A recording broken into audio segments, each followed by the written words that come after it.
उम्मीद अभियान बिहार झारखंड की तरह एक स्टडी कमेटी बनाएगा और 3 महीने में फैसला लेगा। कैडर की ग्राम सखी पोस्ट को मंजूरी दी जाएगी। आई कार्ड दिया जाएगा। कैडर के लिए ड्रेस कोड लागू किया जाएगा। एक्सीडेंट इंश्योरेंस को मंजूरी दी गई। कैडर का मानदेय समय पर दिया जाएगा। CIF 1,50,000 को मंजूरी दी गई। अभियान में खाली जगह जल्द ही भरी जाएंगी। इंटरनल जॉब प्रमोशन का मामला जल्द ही सुलझा लिया जाएगा। कमेटी के फैसला करने के बाद 2026 के बाद अभियान कैसा होगा, इस पर फैसला लिया जाएगा। गोंदिया जिला रिपोर्टर महेंद्र कनोजे की रिपोर्ट।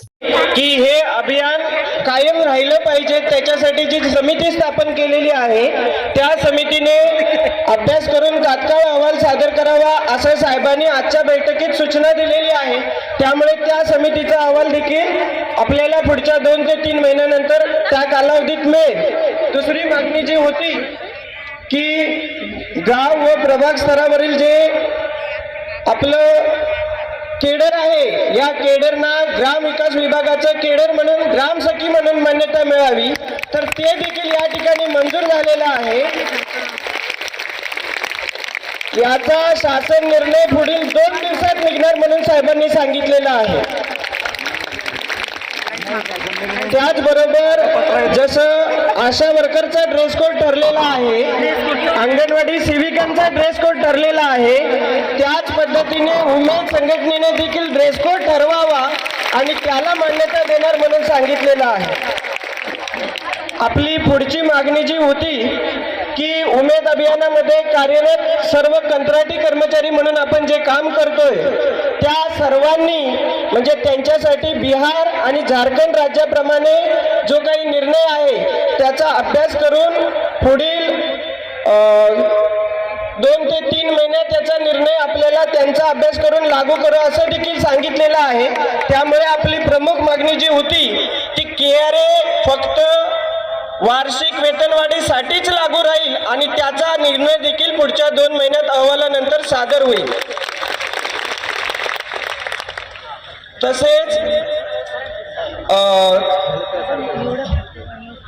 उमेद अभियानातील जे केडर आहे त्यांना ओळखपत्र म्हणून ग्राम विकास विभागाचे जे मिळायला पाहिजे त्याची देखील अंमलबजावणी त्वरित करण्यासाठीचा शासन निर्णय निघेल असंही देखील साहेबांनी मंजूर केलेला आहे।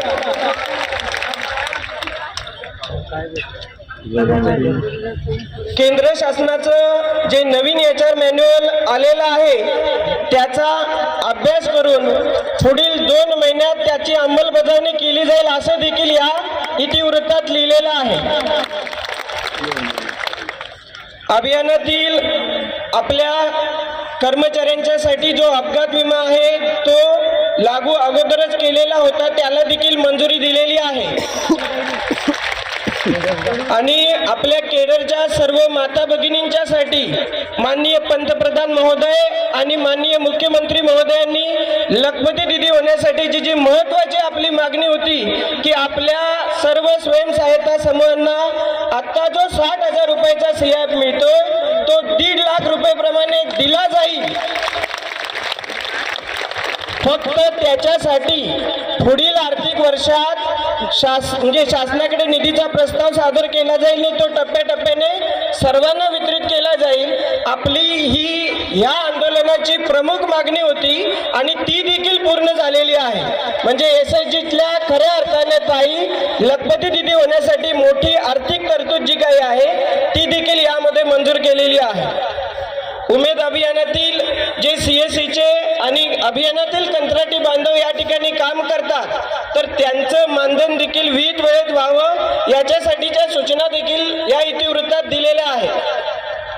त्याचबरोबर आपले प्रभाग समन्वयक आणि सपोर्ट स्टाफ यांच्या रिक्त पदावरती ज्या काही विनंती बदल्या करायच्या होत्या त्या 150 जणांची यादी संघटना देईल आणि त्या बदल्या देखील रिक्त पदावरती त्यांची मंजुरी या इतिवृत्तात दिलेली आहे। हे त्या 150 जागावर तोपर्यंत CSC मधनं कर्मचारी भरले जाणार नाहीत हा ठोस निर्णय देखील या ठिकाणी साहेबांनी घेतलेला आहे।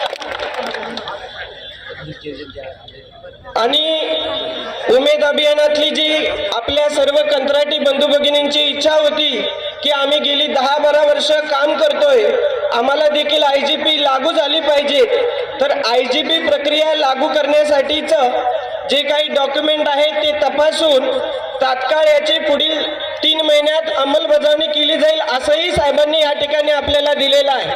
मला वाटतं आपल्या ज्या प्रमुख मागण्यांपैकी फक्त एकच मागणी, जे उमेद अभियान कायम झालं पाहिजे असं आपण म्हणत होतो, त्याच्यासाठीचा देखील म्हणजे केडरचं 2026 नंतरचं जे मानधन आहे ते देखील शासनामार्फत लागू राहील असं देखील सांगितलेलं आहे. आणि त्याच्यासाठीचा समितीचा अहवाल आपल्याला सगळ्यांना तात्काळ मिळेल असं सांगितलंय.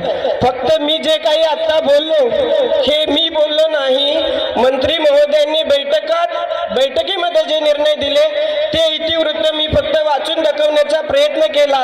मी साहेबांना विनंती करतो की साहेब, आपल्या सगळ्या भगिनी आपल्या मार्गदर्शनाची वाट पाहत आहेत, आपण मार्गदर्शन करावं.